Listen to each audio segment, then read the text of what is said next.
back, they're as encouraging, and those are the moments that you can build on for future games. So I'm pleased with how they fought through it. Top two offenses against your playing Eastern Tennessee State. What do you expect out of that game? It's going to be certainly exciting. Yeah, they've done a good job. Trey Lamb's done a great job as a head coach, first at Gardner-Webb, who obviously we played in the first round of the playoffs here at Mercer last year, and took quite a bit of that team with him. I think he had almost 38 transfers or something like that left Gardner-Webb and went with him to ETSU. So there's great familiarity with them. I think they've done a great job. Their quarterback is probably the most athletic kid that we've seen. He'll be more involved in the quarterback run game than we've seen from previous opponents. They do a good job running the football. They got playmakers on the edge, and then people don't talk enough that they're Josh Reardon, what he's done with the defense over there. They're playing at a pretty high level, and again, talented, skilled kids, which is why they're playing good football. Is there anything in particular you saw in this win? We talked about there were more explosive plays than I think we've seen all year in a single game from these guys. Is there anything that you've seen on as a coach that you really want to replicate going forward? I know you're a big consistency guy, but is there anything different? We were just, really, we were more consistent. We were more physical at the point of attack. I've talked since the moment I got on this campus that you have to control and work to dominate the line of scrimmage, and we finally did that at a level that I think is indicative of what we want when we rush the ball for 314 yards. And we were much more consistent in that area. We gave up fewer sacks. Again, we pretty clean pockets throughout the course of the day. We knew that was going to, those two things in particular, running the football and providing good protection when you have a freshman quarterback who's starting his first football game. You gotta eliminate as many of his stressors as you can by doing some of those other things better. I felt like Dwayne McGee's kind of been on the verge of a big game. He's had a handful of explosive runs, but hasn't quite gone the distance. And for him to have that big of a game on Saturday for us, and really just like the run in the fourth quarter when we're in 4-minute situation, we're trying to burn clock, and it's a 3 or a 4 yard gain, and Xavier Jennings and the line, we just kind of literally almost pick them up and move them another 10 yards. I thought that was kind of like a statement moment for us that hey man, we're going to run this clock out, and we're going to do it running it right down your throat. So that was a big moment for us. Staying on consistency, you've played 3 different quarterbacks over the course of this season. How do you feel that everyone's done and performed throughout the They've all had their moments where they've done really well. Again, it's a team sport, and at times when we haven't played well, it's not always exactly on the quarterback. They all provide a little bit something different. I think it's a huge testament to our offensive coordinator who is our quarterback's coach, that he's had 3 kids prepared to play and play at a reasonably high level. And most teams, the starter goes down, and man, like you're in a dogfight each week, and we've been able to still move the ball on offense and do the things that we need to do, with the exception of one game where we've not had a lot of fall off. And I think that's just a testament to the readiness, to the way that those kids prepare and practice. We probably give our backups more reps than most schools do, honestly. If you have a 10-play thing scripted at practice, a lot of places the starter will get 7 or 8 of those plays. Our starter may get 5 or 6, and then the backups may split the last 4. So we're just a little more consistent with it keeps them engaged, and I think that helps their readiness when they're called to go into the game. I think we talked a little bit about a few weeks ago. I think you said you're still waiting on your guys to play that most complete game. Not perfect, you can really never. Sure. But how close do you think you are to that, and will we know?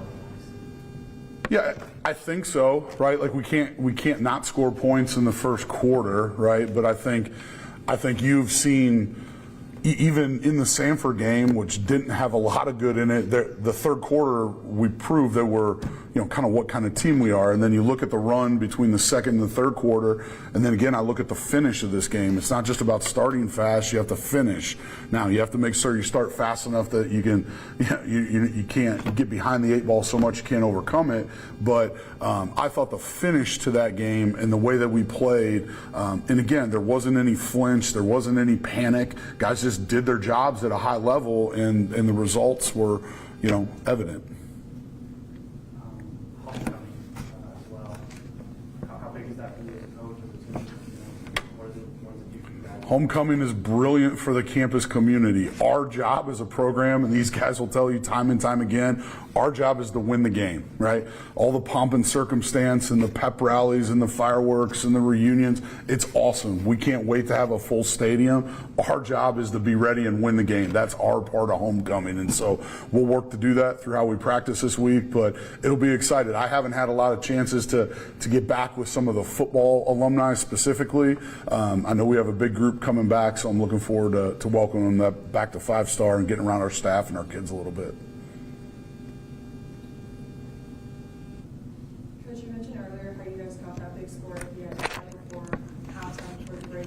What was the energy like in the locker room right after that? It was good. It was really driven, right? Like even when we were down big, I mean, guys understand what it takes, and I think that. I think they were locked in. At that point, there was a pretty big momentum shift, right? We had scored 21 total points in the second quarter. And so at that point, I don't know that they felt like they were going to be denied because we were playing good football. Now, we talked a lot about, hey, don't let up. Do the things that we have to. We got to get the ball back on this first drive. We got to go down and get points. And we did those things. And we got a couple stops, and it allowed that momentum to continue to go and ultimately led us to winning the game. Anything else for Coach Jacobs? Y'all are kind of quiet today, man. Another big one this week. Look forward to seeing everybody in 5-star, 2 ranked opponents again, 84 and sunny, right? So let's get everybody out there. Let's be loud. It's a huge day on campus for us. Appreciate y'all. Thank you. Thanks, Coach. Okay, let's go to Reese Griffith, our sophomore kicker out of Pace, Florida. Obviously, there's been many games early on. We relied on Reese to put some 3 points on the board before we got the touchdowns going. Saturday's game, 14 points. He tied the record for most points in a game by a kicker, by the way. Reese? Thank you. Give us an opening statement. How you think the season's going for you? I think it's going pretty good. Just want to do as best a team, just put points on the board any chance that I get. But yeah, really excited for this Saturday. Get back in 5-star stadium with another ranked opponent. Reese, what would you say was the biggest kick of the game? It seems like that one towards the end where there was the delay game and you wait a little bit. What was kind of going through your head in that moment? Yeah, I mean that was probably one of the biggest kicks of the game. I think that just to relax, stay focused, and just kind of just help the team out because I knew those 3 points were huge in that part of the game. So just really just kind of lock in and not panic, just make the kick. The defense has been so huge for you guys as a team all year. The offense has looked good, plenty of the season, of course, but yesterday you guys exploded and you were a big part of that. Special teams contributing to the offense. So what's your relationship like with the offense when you have a big game like that? How much does it excite you to be going as a kicker? Yeah, I mean, we have that connection. I know, like my offensive line, I think they're really good going there for blocking for to help make the kick. But I mean, it's just any chance that I get, I just love to be out there and trying to make the points and help the team out. Kick coverage on the year has been a really great unit. What are you kind of noticing out there from your guys? Everybody seems to be ready to make a play in that aspect of the game, and it seems to be helping you guys out and just keeping the defense in a good spot. Yeah, I mean, wait, can you repeat that? I couldn't hear you. What did you say? Just the kickoff coverage. So just like in terms of just like what you're noticing, just with the guys that are out there, it seems like they're all like ready to make a play and just like help the defense, put them in a good spot to start off the drive. Yeah, the kickoff team, they're just bought in. They're just like down there to make a tackle and just really just go out there and execute. Just get the defense in the right position to really just drive the ball or stop the ball, not drive the ball, but really get down there for good field position. Who are some of your favorite kickers to watch right now? Man, I don't know. I think probably my favorite kicker right now is probably Dustin Hopkins. I don't know where he's with. I watched him growing up all through my since I was a kid, but probably like Harrison Butker or someone like that. There's probably one of my top kickers to watch. Jim Cole has a question. Jim Cole, Wall Street Journal. You know you're one of my favorite players. Word going around campus is that you're very similar to Samson in the Bible. The longer your hair gets, the stronger your leg. Can you help refute this rumor, or is it true? You know, I mean, I need a haircut. I mean, I think about that right now. I'm just getting too long, but I would say keep growing. Yeah, keep growing. I mean, I don't know. Now, I hope you know the Bible. Samson cut his hair. Yeah, and he lost all his strength. Yeah, I know. And that's kind of my fear. Like, I don't know if I'll lose some strength. So I mean, I'm just I'm kind of. all for it getting longer. So I don't want it too long, but. As long as it'll fit under your helmet. What else for Reese? You're talking about how you try to stay calm in those really big moments. What are some things that you tell yourself that goes through your head when you have to step up? You know, I'd really just kind of just take a deep breath to relax. I usually talk to John and Jaden. This kind of just get my mind off it. And then right before I go out there to kick, I just kind of just, I'd be like, just start kind of talking to myself, kind of just really just kind of just be like, all right, you got this. Like, just don't worry about it. Just focus on the little things and just kind of self-motivation right before I go out there to kick. What's the first emotion you feel when you see it going through that? Well, I mean, I'm just gonna like, I try to like high five everybody, just kind of congratulate everybody. But as soon as I see it going through, I'm like, all right. I mean, just kind of like more like just confidence gets built every time I make them. Okay, well, that's for Reese. Thank you, sir. Appreciate it. Thank you. Okay, well, the offensive line has been playing well all year, but Xavier Jennings back in the starting lineup on Saturday, and we get over 300 yards rushing, so we'd like to think he helped out quite a bit. Obviously, he's a native of Shelby, North Carolina, came to us by way also from North Ryan. Xavier, come up, and he's a man of few words, I'm told, so ask questions. Let's bring the shyness out of him. He's not shy down there, he is up here. Xavier, tell us what it was like to be back in the starting lineup. It was good to be back. Played together, got the win. So, yeah.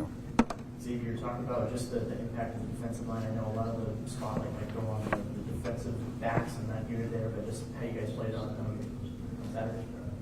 Yeah, I think pressure definitely affects play. Obviously, I think the quarterback last week had like 600, 500 yards passing or something like that. We definitely pressured him and affected his play this past week. So I say getting that pressure definitely impacted him a lot. It seemed like this week was like the biggest group of offensive linemen you had to face all season. What was that kind of like going against those guys all afternoon? Defense lineman? Yeah, well, you guys were going against the bigger. Oh my gosh, I totally that's my fault. My fault. Okay. Never mind. It's all good. I can't read. We talked after the game with Dewey, and Coach Jacobs mentioned that big run at the end of the kind of end of the fourth quarter, and Dewey basically said you should get the yards for that. He said you kind of picked him up from hearing. So tell me a little about that play. Yeah, I don't really know. Kind of like fell into my arm, so I just kept driving my feet and picked up some yards. To have plays like that, I mean, again, when your running back gets 230 something yards full scrimmage in your first game back, how happy are you with the guys? How much celebration was there after the game? It was a lot. I mean, it's expected from Dewey. I've been playing with him for a long time, so I mean, just like old times, like I've been playing with him for the past 4 years, so it's expected. Xavier, tell us, ETSU, what challenges you expect from their defense on Saturday? From what I know, I mean, I haven't got a chance to watch a ton of film yet, but they're solid up front. So, I mean, some pressures. I think they're a little bigger than Western Carolina, so just bigger D-line overall, probably. We make the conversation that probably because our defense is so good, it makes our offense even better. Is that a true statement? The practicing against this defense helps our offense get better each week? Definitely. Going against guys like Bray definitely helps a lot. Competition.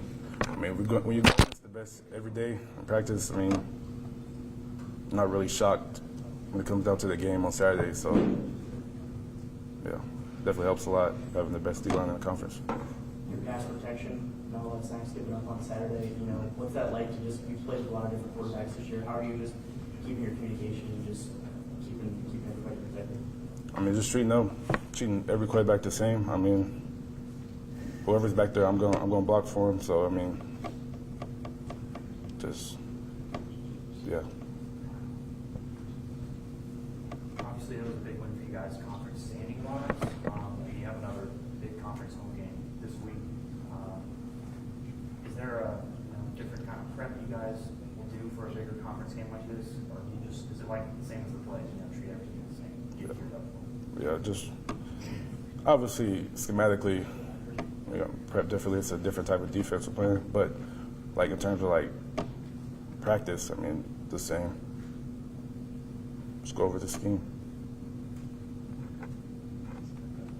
Anything else for Xavier? All right, thank you, sir. Appreciate it.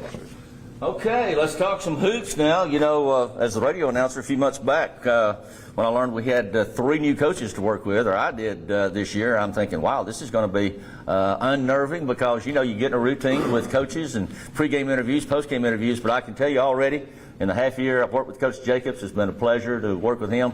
In the short time I've worked with these 2 basketball coaches. These are class people. They're going to do well if we support them, and they're going to give us our best shot. And now we get a chance for you guys to beat them. Let's start. You 2 can come on up, and let's go, Michelle. Let's go with you first, ladies first.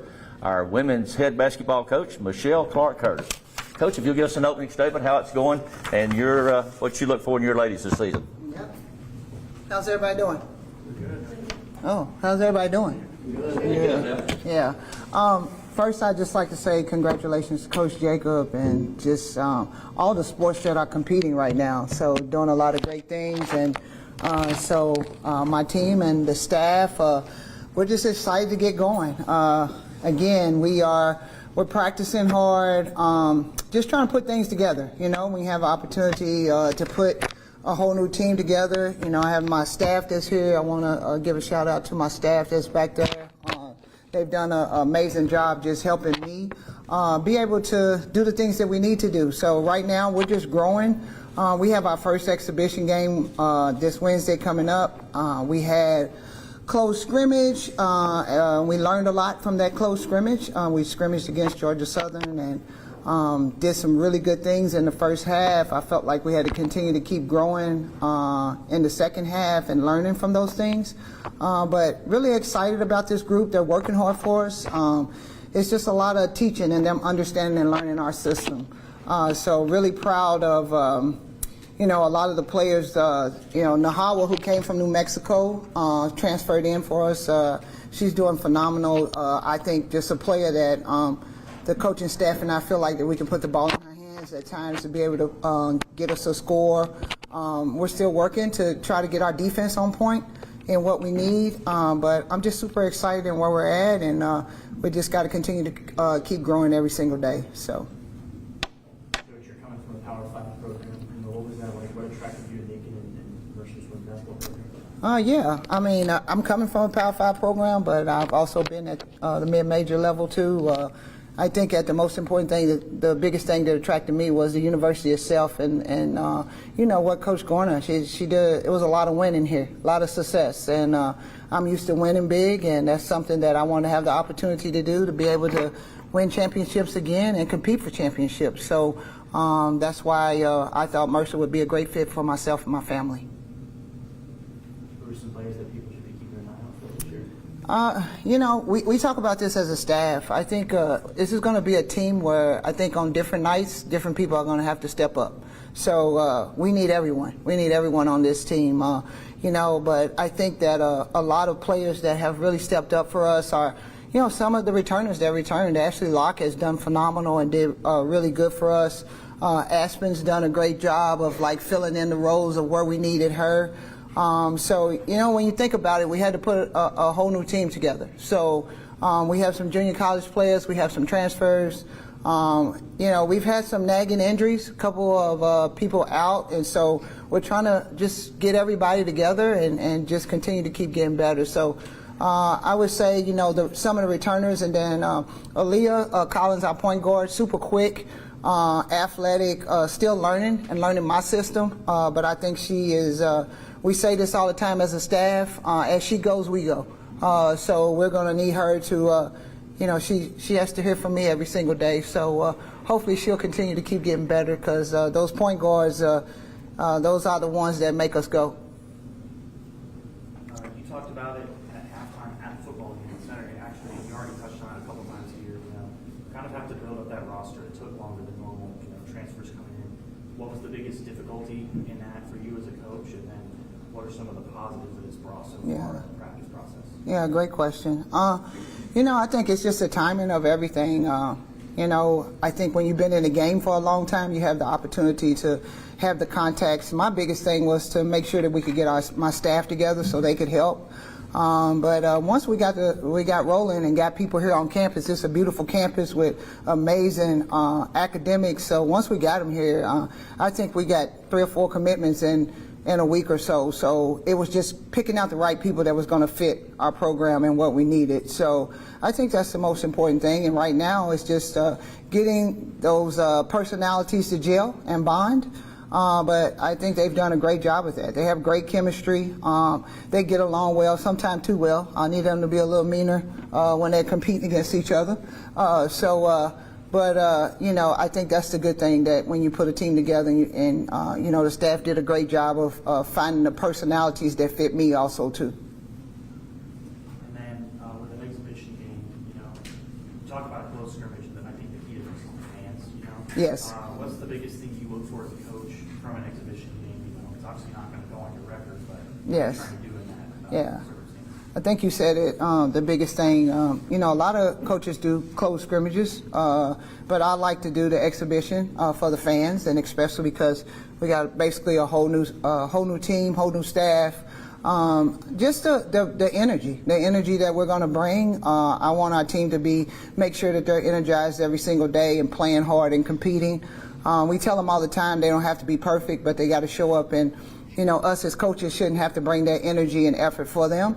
We just want to, build on some things and kind of see how we can be able to handle different situations when you don't know what's coming. So I think that's what'll be a great opportunity for us when we're coaching in the exhibition game. I think one of the last things we need, obviously it's a long season and you haven't even started yet, but are there any games on that schedule that you're really looking forward to as a coach, maybe anticipating, or you just going to take it kind of one at a time? I'm going to take it one game at a time. But one of the games, of course, is we play Western Kentucky here. And that's, of course, my alma mater and where I came from. And Greg Collins coached with me there. And then just for me, this is all about the players. It's not one game for me. It's about them and how we can help them get better every single day, and help them, prepare them so we can get ready. At the end of the day, it's about getting prepared and ready for the SoCon. And that's what we're going to continue to keep doing. We're going to go out every single day and compete so we can get better and be in that position where when it comes conference time, we're ready to go. You're talking about how you have a new team, new staff. Before you guys get to the full swing of things, what should people know about women's basketball this year? Oh, yeah. No, I just think, this is a great group of amazing young ladies who have committed to Mercer to come here and be a part of something special. And I think that's something that people should look at and just come out and give an opportunity. Again, I understand, this group understands, my staff understands that, change is different for everyone, right? But change can be a positive thing. And so that's what we want, is we want people to come out, give our players an opportunity, give us an opportunity to show you all who we can be, and understand and know that it's not going to happen overnight. But we're going to work every single day so we can be the best versions of ourselves, and we can put a product on the floor, us as a staff, so everyone can be proud of. All right, Coach, you mentioned your staff. You want to introduce them real quick, have them stand real quickly? Yep, they can stand and they can. Call my name. They can introduce themselves. Okay, That's right. introduce yourselves, Yeah. either coaches, women's basketball coaches. Here we Let go. us know who you are. Okay, I'll go first. I'm Blessing Freeman, and I'm calling for the B. I was at Robert Morris this past Tuesday. Coach at Rice a little bit, coach at PG 2 weeks, and I'm with from Miami, Florida. Excited to be here. I'm Michael Morgan, Central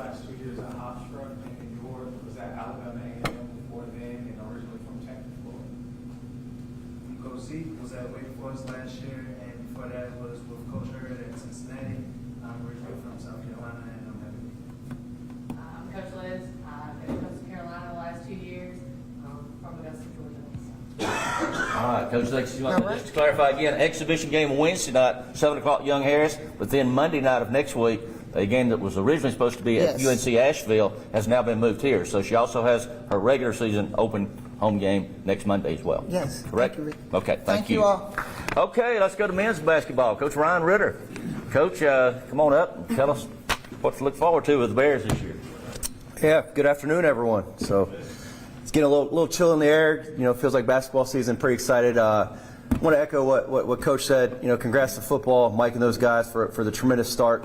More importantly, I was just, you know, if you guys didn't know, we're actually next door neighbors, and so I think my kids were a little excited to see Luke and Knox this week after next week. So they're fired up. I was fired up. I didn't see your truck all last week, so it's good to know that you're back. So, no, man, seriously, off to a tremendous start. We've loved going up there, supporting. It's been awesome. So, congrats to all the fall sports, man. We're doing a heck of a job in a lot of different areas, and you know, hopefully myself and Michelle, hopefully we can continue that trend in the winter. And I know we're in a similar situation where we've put a roster together rather quickly, and I think similar to some of the comments she was saying, we're finding out a lot about our group.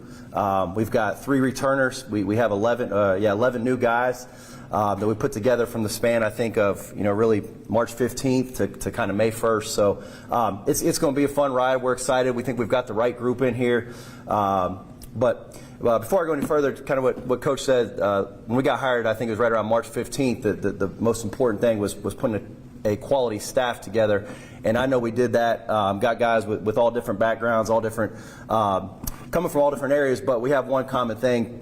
We've known each other for a long time, the majority of us, and we still care about the student-athlete experience. And, you know, it's not a dirty word to come up here and say we're going to win and we're excited to put together a heck of a product, but I know when we lay our heads down at night, we're waking up to still impact young people at a high level, and we get to do it through the game of basketball. So that's been fun to go to work every day with this staff and know that, hey, the end goal is to play our best basketball in March, which I think we all feel very comfortable and capable that we can do that. But it does make it fun when you get to do it with some of your best friends. And then obviously the second part is putting together the roster. 14 kids, young men that I can honestly say, man, we've enjoyed every day with them, with the exception of about a 20-minute Monday practice one day. But other than that, man, they've been tremendous. They've been great ambassadors. They've come and they've asked, they've done everything we've asked them to do on and off the court up until this point.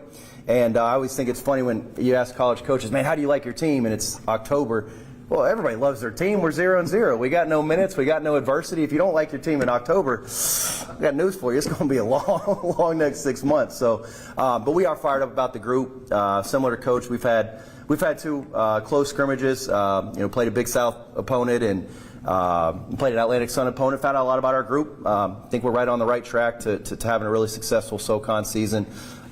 Similar to a lot of teams around the country, you know, we've got to stay healthy. We've got some key guys and some key spots, but we've got to keep those guys ready to go come January, February, March. So just really excited to be here at Mercer University, fired up for this season, fired up for the group of guys we brought, and fired up that, you know, November 7th, I think we got a chance to put a lot of people in that building and create some excitement. We've worked really hard to put a good product together and you know, look forward to seeing everyone on opening night, November 7th for us. You were talking about how in those scrimmages you learned a lot about your team. What were your biggest takeaways from that? Well, I think we've got a really good point guard. We've got a guy that we think has a chance to be one of the best players in the league. He's really good for us. We've got some really serviceable 5 men. Our forwards are good. They're physical. We rebounded the ball at a high level. I think that can continue. And then I think, you know, we've got some guys, you know, in that 2-3-4 spot. We've got some talented guys that we've got to figure out, you know, how do we manage them? How do we get them to be their best come January, February, March? But I think if you ask our team, I think we have an identity. You know, we're tough. We can rebound the basketball. We just got to continue growing in some other areas. Coach, non-conference schedule is pretty interesting this year. You mentioned having a secret scrimmage against an A-Sun opponent, having an A-Sun showdown in the middle of non-con, but only 4 home non-con games are on TV. How are you feeling about that? What are you looking to get out of your guy early season?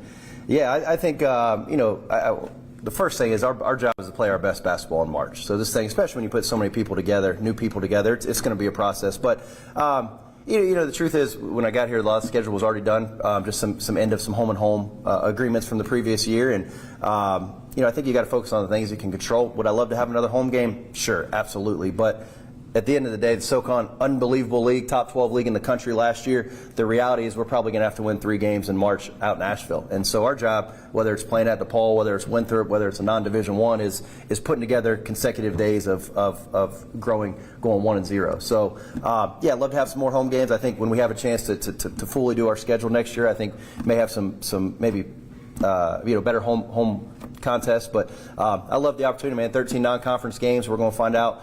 The truth is, we've got 9 games with very similar level opponents in terms of conference ranking. I think we'll get an opportunity to find out a lot about ourselves in that regard. Regular season champion last year in the Ohio Valley, no stranger to winning so far. How do you? What's kind of the biggest adjustment you've seen from the OVC to the SoCon? Well, someone asked, it's a good question. Someone asked the other day. I don't know. Haven't coached in the SoCon yet. I know that what we did is we focus on the things that are important to us. Tough together, unselfish. We have one team rule: to be a great teammate, and that encompasses a lot of different things. It encompasses we ask you to sprint the lane lines, like you got to sprint. We ask you to get over at help side, like you got to get help side. We ask you to be in curfew at 11 o'clock, like you got to be in curfew. So our thing is tough together, unselfish, and then we want guys with great attitude, effort, energy. I think the style in the SoCon is different. I think it's a very offensive-based league. Last year, we were fortunate at UT Martin to lead the league in three-point field goal percentage. We led them in free throw percentage. We had some guys that could really put the ball in the bucket. I think this year, we've got to figure out a little bit how to stop that to make ourselves a little different in the SoCon. But I'm excited, man. Got a lot of respect for the SoCon, a lot of good coaches, a lot of good programs. I think we're going to have an opportunity to compete at the top for a long time. Talk about those expectations as a conference. When you get down to it, also individual players on the team this year, you've already kind of touched on it, have some expectations, looking at guys to break out. Who are some of your picks to do that, and then how do you manage as a coach those expectations and kind of keep your team gelling when you have some guys like that? Yeah, it's a good question. I think the first thing is, our expectation is to maximize our group every day. I think you put on the jersey, you put on the uniform, your goal is to go win a SoCon championship. I'm not going to hide from that. That's our goal. Go win a regular season, win a conference tournament. That's our goal. Can we do it in year one? Well, I'd like to think we can. If not, then what are we practicing for? Why are we waking up every day and competing? But I think the expectation in year one is understanding the landscape of where we're at. How do you get how do you attract the most talented fit for Mercer? How do you maximize your group in the SoCon? I think we'll find that out as we go these next 6 months. But in terms of breakout guys, kind of mentioned Ahmad Robinson he's got a chance to be a real special player for us. Was an all-league player in the America East. Last year, averaged 16 a game. Don't get a lot of guys staying in the mid-major arena if you're averaging 16 a game and you're an all-league player. So that was a really good sign for us. Kid we're really excited about, 2 Division II transfers. Kid Chip Johnson was Player of the Year in the Peach Belt. Liz, I know you're pretty familiar with that league. But it was 2 really quality human beings. We took a Student Athlete of the Year for the entire conference. Chip Johnson's got a chance to be one of the better leaders and winners we've had. And then we got a big kid that was Freshman of the Year in the Peach Belt, 6'9", 240. And not to go into too much detail, but our 2 scrimmages, he's been really effective. He's been really good. And not a lot of people are talking about it, but Alex Holt, he led the league in field goal percentage last year. He's a really quality forward, high character dude that plays with energy. So feel good about those guys. And I could go down the line: Cam Bryant, LV, Angel Montas, Jock Quinones. We've got some guys we think that once we gel and kind of figure out this thing January, February, March, we got a chance to compete. You know a lot about those transfers like that. We talked about kind of a lot of the awards they've won. What's it been like building that relationship with some of the Mercer returning players? We talked about building that roster, but how it's a little difficult. But what kind of relationship did you build with them to get them to come back? And how big is that for you as a coach? Yeah, I think the first thing is, when you take over a job, you can't take anything personal. Everyone's in the portal. Everyone's looking at other past years. I just left UT Martin to come here. I was in the transfer portal. I came here. This was a great destination for me. So I think the first thing is you got to take your feelings out of it. March comes, all these guys are in the portal, and honestly, we just said, hey, give us a chance. Listen to our vision, and if our vision matches yours, then let's have some conversation. But we're brutally honest in recruiting. We like to undersell and over-deliver. Don't want a guy that's coming here for the wrong reasons. that's the returners as well. And I think if you look at TJ Grant, Jock Manonis, and Alex Holt, they liked the vision that we had for this program, and ultimately those were the three guys that thought they'd be a great fit, and we thought they'd be a great fit for us. So I think it's been tremendous. I mean, I think there's real genuine relationships. I think those guys are excited to be not just on the men's basketball team, but I think they're excited to be at Mercer. I think they value the education here. I think they understand how lucky they are to be at this institution. So just look forward to continuing to build more relationships, or building more experiences with those guys.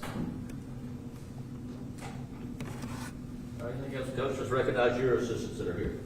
Hey, I'll do the same thing. I'll let you guys, I'll let you guys get up, get a little FaceTime there. Go ahead and introduce yourself. All right, I'll start us off. I'm Reed Ritter. I'm the youngest brother of the Ritter family, so I like to say that people compliment him and say, Ryan's a good head coach. I like to say because he comes from a good family. No, the last 2 years I was with Ryan at UT Martin as a junior college, as at Georgia Southern, as at the University of Georgia, and played overseas before that. So long story short, a few different experiences, but that's kind of my quick little background. Dan Mondragon, Brian coached me. It's one of his first years of coaching. I played for his dad for 4 years. Spent 3 years on his dad's staff, and was most recently at Davidson Elkins College in West Virginia. Jonathan Mitchell, coming from the Birmingham Squadron, the NBA G League, affiliate of the Pelicans. Before that, I was at Stetson University, Nation School for 4 years with Donnie Jones, my former assistant coach at the University of Florida, where I played. Excited to be here. Reed and I were GAs together at Georgia. That's kind of how I met Ryan, and now I'm part of the Ritter family and the Eagles. So I'm an honorary Eagle. My name's Ben Witherspoon. I've known Coach Brian Ritter since we were 12. We played on, I guess it's a junior Eagle team at Embry Riddle. So we've known each other a long time. Reed Ritter was on my team at Embry Riddle basketball camp. So I've known him for forever. Coach Mondragon played at Embry Riddle, so Coach Mitchell I knew as Stetson. So when Ryan says we have a close staff, we really are really close. And I'm just thankful to be here with these guys and have the family that we have together. Once again, their first game is a week from Thursday. Hawkins Arena, 7 p.m., University of Virginia at Lynchburg, correct? Yes, sir. All right, they're ready to go. All right, thanks to all of you for being here. It's homecoming week. Great week here at Mercer.